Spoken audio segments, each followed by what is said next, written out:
everyone, this is Grandmaster Eugene Perelshteyn, and together with chesslecture.com, I'd like to welcome you to another series of lectures, Think Like a Grandmaster, and today I will present you a game that I played recently at the World Open against Grandmaster Zviad Izore.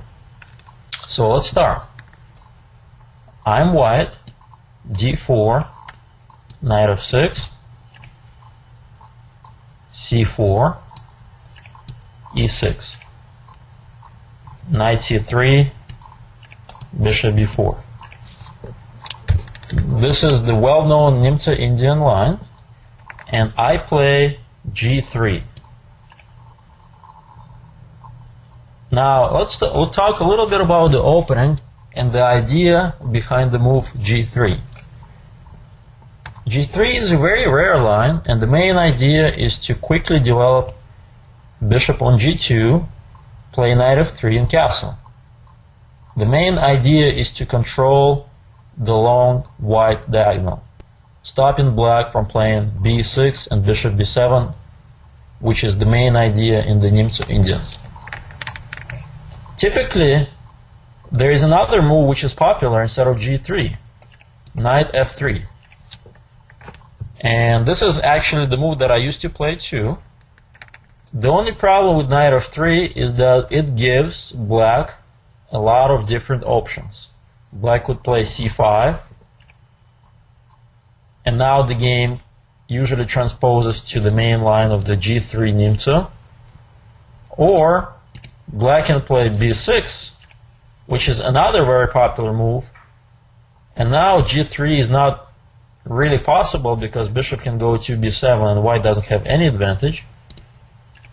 And white usually plays bishop g5, bishop b7, and now this is a completely different type of position, and now white usually plays e3 with a positional type of structure, or knight d2 with a more aggressive setup. But let's go back to the game. So g3 stops black from playing b6, but it gives black some other options, such as castles. That's what happened in the game. Bishop g2 and d5.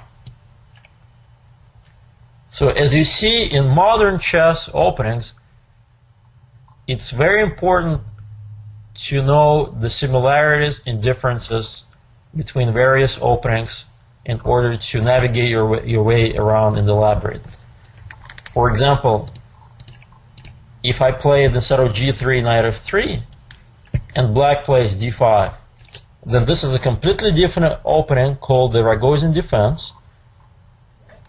And again, the Rogozin defense can in turn switch into other openings. For example, if white plays e3, we're going to transpose into one of the main lines of the Nimtza.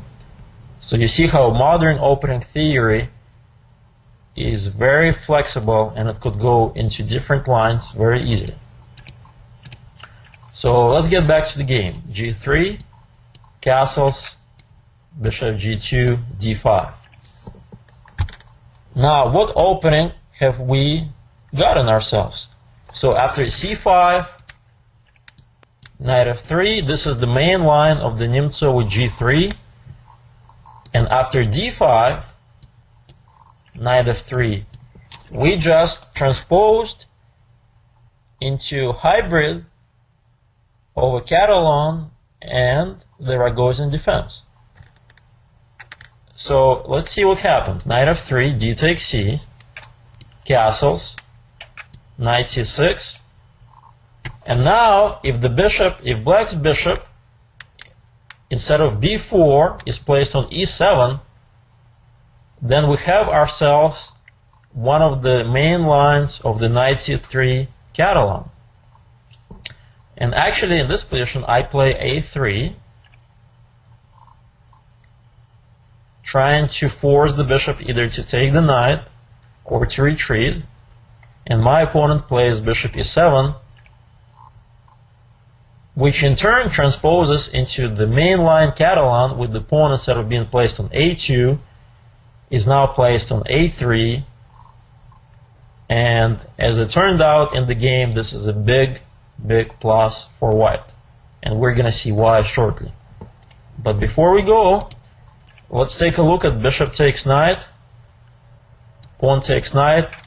Let's take a look in this position. Again, black has up a pawn, the extra pawn on c4, but white has a very powerful center with c3, d4, and possibly e4 coming up in the future. And white's main idea is actually to play bishop g5. So for example, if black plays rook b8 with idea b5 and defending the c4 pawn, bishop g5 really puts black in unpleasant pin, because it's really hard to break the pin. If black tries to play h6, then simply bishop h4. And now g5 allows white to sacrifice a piece. Knight takes g5, h takes g, bishop takes g5, followed by e4, e5, with a tremendous compensation for the piece. And again, the pin is permanent. It's really hard for black to break the pin. So let's go back.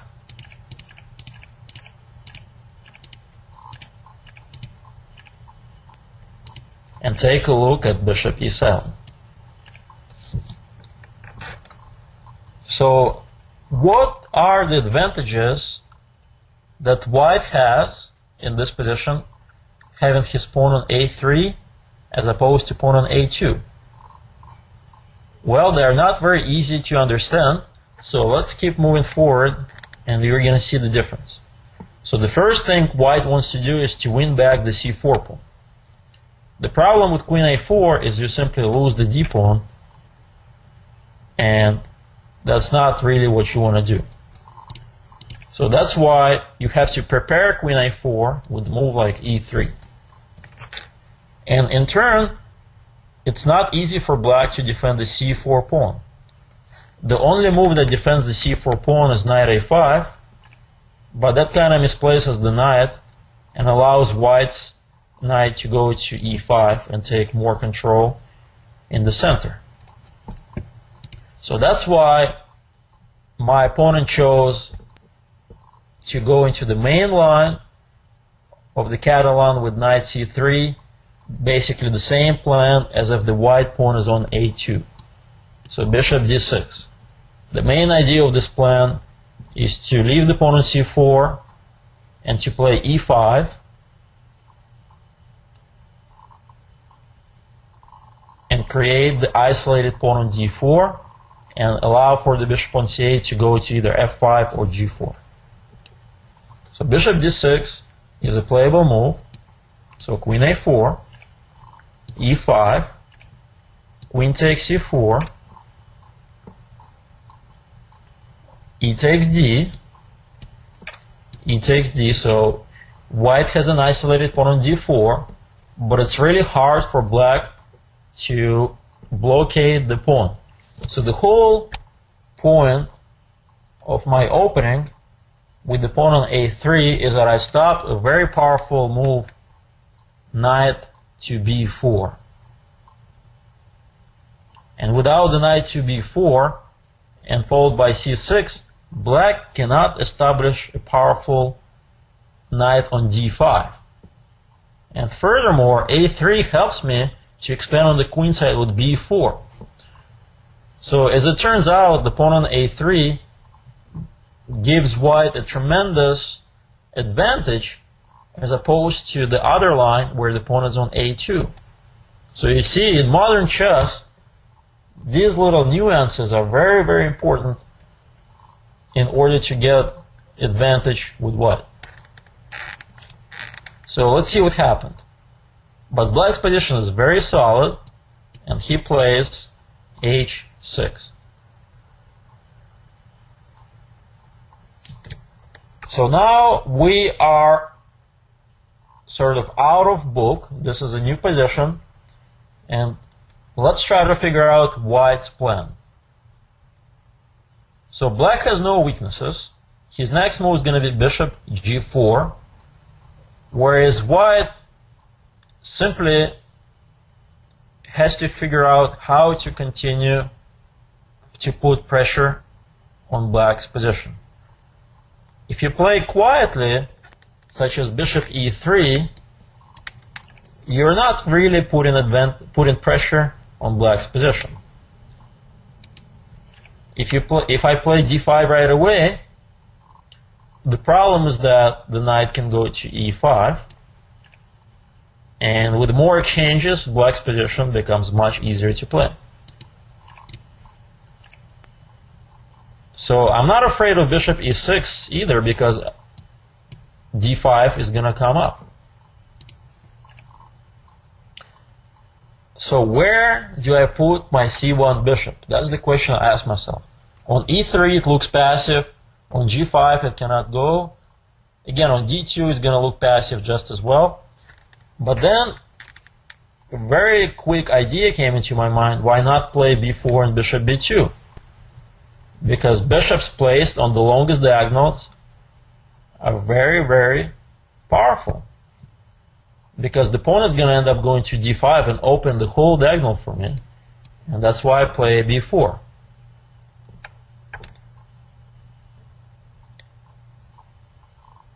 Potentially limiting black's counterplay and expanding on the queen side with b5.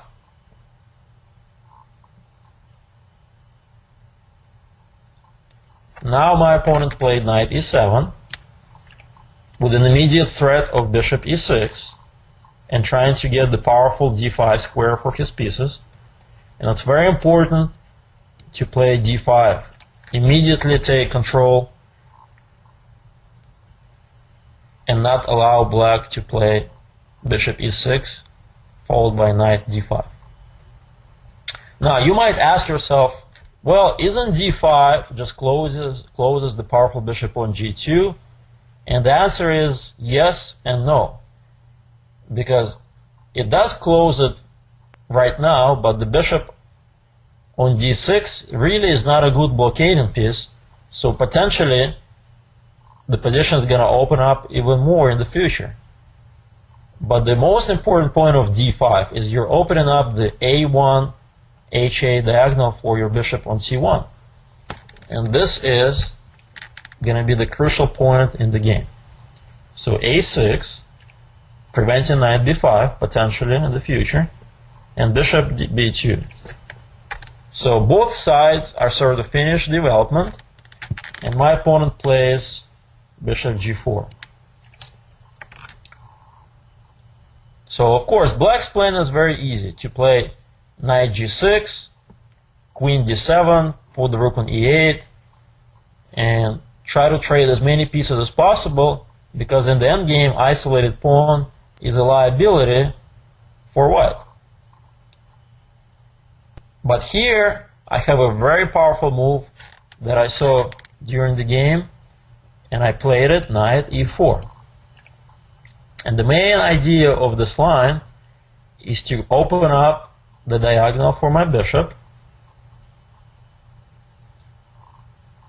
And now it's also very important that black simply cannot take the pawn on d5. If knight takes d5, then knight takes d6. And if the other knight takes on d5, then after knight takes f6, knight takes f6, bishop takes f6, the g4 bishop is lost. And now I'm threatening to take knight on f6, so black has nothing better than to take. Queen takes. And now the threat of queen d4, so for example, if queen d7, I can either play queen d4 right away, but even stronger, knight e5 first, bishop takes, queen takes, forcing black to create weaknesses with f6. And now it's clear that two bishops and the weak position of the king on g8 is really helping white here. So that's why my opponent decided to part with his other bishop. Bishop takes f3, and queen takes f3. And now you can see that white has a nice long-lasting advantage, basically because of the two bishops. So in a way you can see that by, you can say, tricking my opponent in the opening, I got a lasting advantage. But the problem is black's position is very, very solid, and it's not easy for white to convert the advantage into a point. So that's why it's important to understand how sort of one advantage leads to another advantage, and then it gets bigger and bigger, and slowly white will obtain a winning game. So first, from the opening, white obtained two bishops with a very open position, and black's chances for counterplay are almost non-existent. So let's see what's going to happen in the next stage. So he plays knight g6, rook f e1, and rook e8. Of course, black wants to trade pieces. And now I use a little tactic to my advantage. I play queen c3, and this beautiful move allows me to force f6. At first, you might ask yourself a question, well, what's such a big deal of queen c3? Why not bishop e5 or knight e5? Well, knight e5 is met by f4, and now black is completely lost. Now bishop e5 is another question. Rook takes e5, and now if rook takes e5, then again f4, and black's position is lost. And if knight takes e5, then after f4, f6, pawn takes, white has a winning position because of two bishops, and they're much, much stronger than the rook. So you see simple moves like that, little tactics that create weaknesses, are very, very important to give white the next stage, to put white in the next stage of his advantage. So f6. So now there is a clear weakness. The e6 square is a weakness, as well as the light squares around the king. So the first thing I do is to play queen c2, because queen is no longer needed on c3, and try to force the knight to retreat. If the knight goes to e5, there is really no room for the knight, because I attack it with f4. Nowhere to go. So that's why knight f8 at least protects somehow the e6 square. So the next move, I have to limit black's queen from going to d7, and I play bishop h3. So you see, my strategy now is to consolidate and at the same time prevent any counterplay that black can throw at me. So he plays rook e7. And now the question is, should I trade the rooks or leave it on e1 for later? This is a good question. And I decided to leave the rook on e1 for now and play a simple looking move, bishop c3. It actually has multiple ideas. Number one idea, it prevents a5, possible freeing maneuver on the queen side. It prevents a5, and at the same time it prepares a4 for white to take even more control of the queen side. At the same time, now I'm threatening to take on e7. If queen takes, rook e1, harass the queen on e7. So it's kind of a multi-purpose move. And at the same time, if you're playing as black, your position might really, you might really not like your position because there is no counterplay whatsoever. That's why Izoria, who is a very strong Grandmaster, realizes that he has no counterplay at all, and he's going to try to trade bishops. And now we are in the next stage where the other advantage, I no longer have the 2 bishop advantage, but now I force him to take with the pawn. And now there are a lot of weaknesses. The pawn on e5 is a weakness, the pawn on c7 is a weakness, and most importantly, bishop on h3 is much, much stronger than the knight on f8. So you see how the game is a very instructive game where one advantage leads to another advantage, leads to the third advantage, and so forth. There are no spectacular tactics, there are no fireworks, but a simple positional game which is very, very hard to understand, but you have to sort of look through the microscope to all these different advantages that white has. So now I play rook c1. I'm not afraid of queen d5 because after bishop g2, black is in trouble. Now you might ask yourself a question, well, what about queen b5? So let's try to figure out how can white proceed in this position. Well, the simplest is probably to give a check. King h8. And now we can throw in a5, a4. Or another way is to simply go after the e5 pawn with rook c5, queen b6, rook takes pawn, rook takes pawn, rook takes pawn. And again, this is a large advantage due to the powerful bishop and the bad knight for white. So white has several moves here. Or a4, and again, if queen b6, now we can throw in a5. Now queen either has to go to a7, and again, black's position is not that great, but I really prefer rook c5 right away. Queen b6, rook takes, rook takes, rook takes, followed by queen f7, rook e7, and black's position is going to collapse. So taking on d5 is not a possible move, so queen d6 is played. And now I'm not against the endgame, and that's why I play queen c5, offering the trade of queens. So my opponent plays rook d8, with the idea if queen takes d6 to recapture with the pawn, so the rook is going to defend the pawn on d6. And now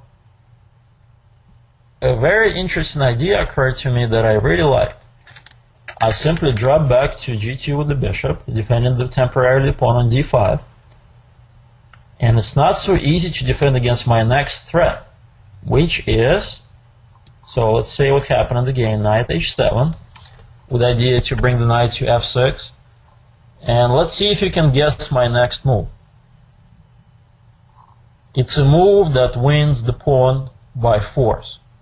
A very interesting move, and very powerful just as well, queen a7. As it turns out, black has no defense against queen takes b7. The only defense is queen b6, which is not really an option because after queen takes queen, pawn takes queen, black's position is in total ruins, especially after f4.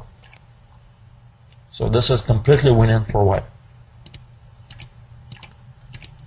So that's why my opponent decides to create some counterplay with knight f6. And I simply win the pawn, queen takes b7, and now e4. So it is clear that white is up a pawn, but he hasn't really consolidated yet because now all of a sudden black gets these different threats of, for example, queen e5, queen h5, e3, knight g4. So ideally I want to exchange queens. So of course I could try to play bishop f1 or rook c5 to keep my extra pawn, but I really wanted to exchange queens, and I play queen c6, queen takes d5, and queen takes d5. By the way, queen takes h6 is not as good because rook a8, my a3 pawn is hanging. So queen takes d5, rook takes d5.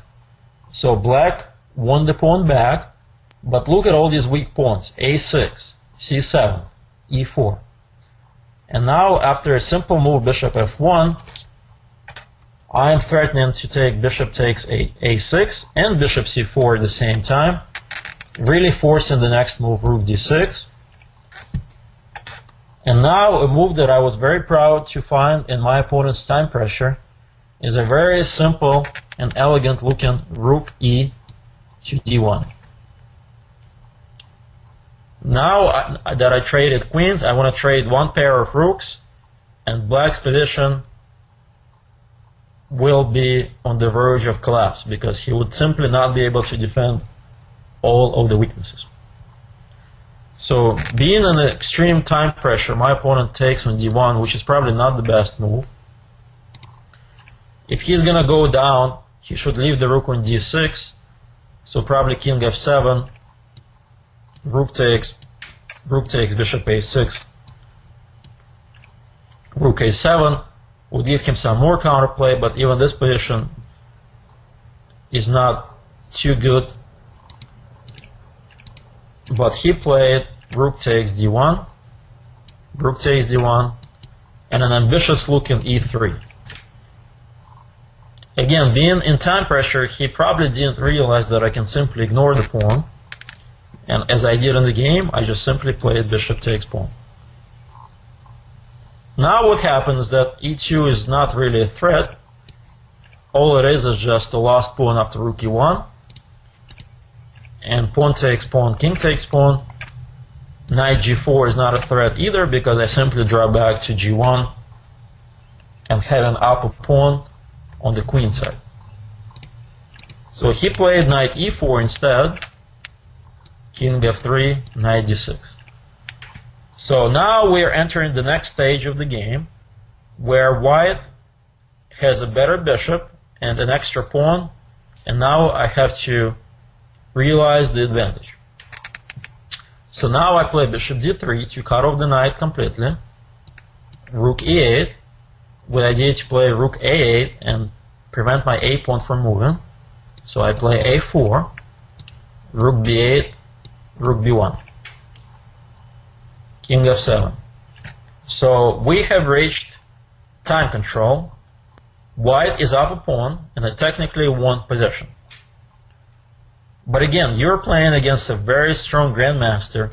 One slip in the realization stage and the game could be drawn. So here again I had to think for a long time to try to figure out the right plan to victory. Simply pushing the pawns a5, a6, b5 is not going to do the trick. I need help from my king. And as you probably know, in the endgame, it's very important to centralize the king and to move it on the side where you have a passed pawn.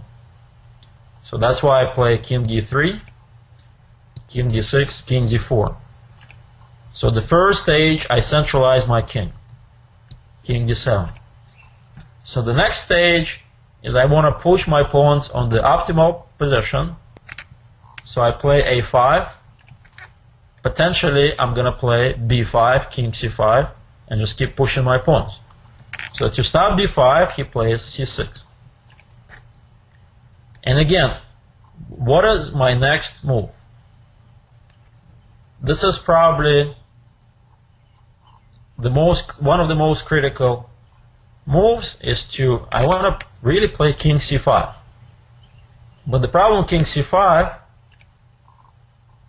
is I'm not really achieving much because knight b7 check, king b6, and now he could simply do a discover check, knight d6 back, and I have not achieved anything. I have to drop back to c5. Because going to a7, I might only get checkmated after king c7. So this is not the right way to play for a win. So what's my next move? Well, I really want to play king c5. I cannot move my rook from b1 to e1 or f1 because the b pawn is taken. So that's why a6 is the correct move in this position. So I do give him the the b6 square, but it's more important to have the b7 square under control so that my king can penetrate to c5. Now he plays king c7, and the next move is again a very, very strong move that simply wins the game on the spot. And the move is, it's a not so obvious move, the move is rook to e1. As you see, I just give up the b4 pawn, and if rook takes b4, then I play king c5. Now I'm attacking the rook, and the rook has to go to b3, and simply rook e7 check, king b8. Now if king d8, then I can throw in a7, and then I queen, so king b8, and now it's a very easy win. I can either play a7 first, and now takes, and king takes pawn. Should be easily winning for white. So my opponent did the right thing. As a very strong grandmaster, he realized that his chances here are really, really slim for survival, and he resigned. Now, it's probably possible to play on just a little bit more with the move king b6. And I probably play here rook e7. And now there is this tricky move rook a8, with the idea that if rook takes pawn. But even this trick doesn't work. Bishop takes a6, knight check, king e5, knight takes, bishop d3, and black is completely lost. White is going to end up winning the h pawn with king f6, king g6, and get one of his pawns to queen. So let's summarize. This game is a very classical example of small advantages leading to large advantages. Two bishops led to a different type of position where he had a weakness on e5 and I had a better bishop on h3 versus a bad knight. The queen on d8, d6 became a bad blockading piece, and white ended up finding a nice resource with queen a7 winning the pawn. You see, little things like that are very important to pay attention to in practical games, especially if you have a small positional advantage. So, as a matter of fact, there are these guidelines that you have to know. When you have a small positional advantage, don't try to rush things, number one. Always limit your opponent's counterplay first. And number two, try to consolidate your position by either strengthening the strong points and trying to transpose into a better endgame. And important also is to play fast. If you play fast, your opponent is going to be faced with a difficult position where it's not easy to find a defensive resource, and he might get on time pressure and lose the game even faster, as happened in this game. So, for more examples of games like this, I would recommend you to look at Kramny games, especially his recent wins in the Catalan Opening are very, very similar to this, with a very small advantage, a lasting advantage converted into a win.